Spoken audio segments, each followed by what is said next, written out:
One day, Thomas was at the quayside of a small village. Fish were being loaded into his cars. The work took a long time.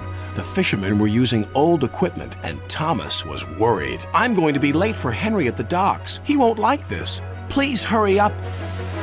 Thomas was rudely interrupted.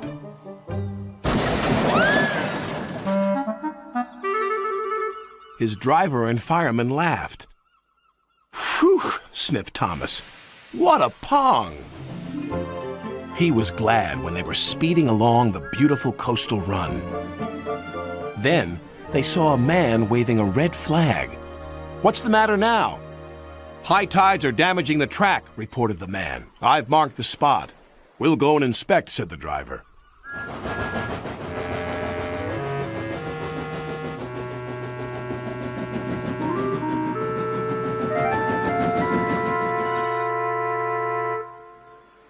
"It would be dangerous for heavy engines like Henry," agreed the driver. "But for Thomas, it's safe enough." The guard left a red oil lamp by the damaged track to warn engines. "When we get to the docks, I'll tell them to close the line."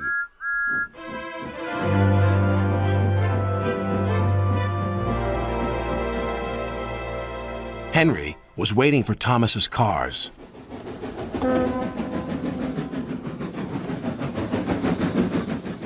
"Pah! You're late, and that smell is making me ill." "It's the fish," replied Thomas, "and there's danger on the rails. That's why we're late."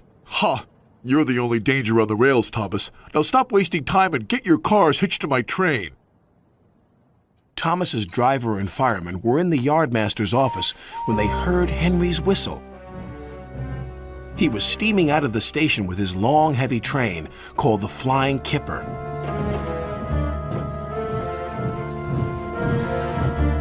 "What route is Henry taking tonight?" asked the driver.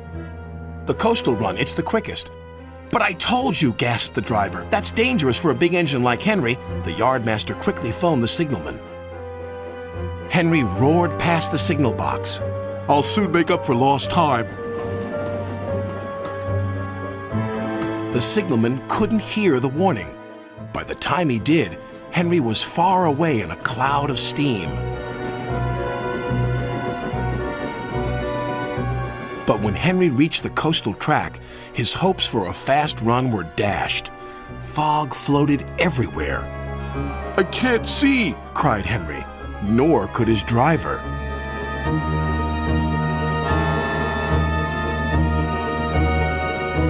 And when he could, it was too late.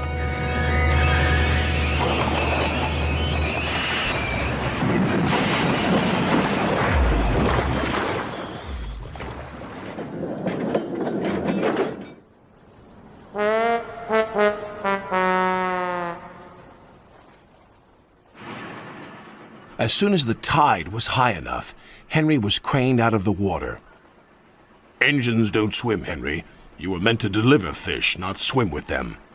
You should know that by now." "Yes, sir. I'm sorry, sir." When Henry arrived at the docks, Cranky the Crane looked down on him. My, Henry, I expect you'll have some fishy tales to tell. But take my advice, have a long hose down first."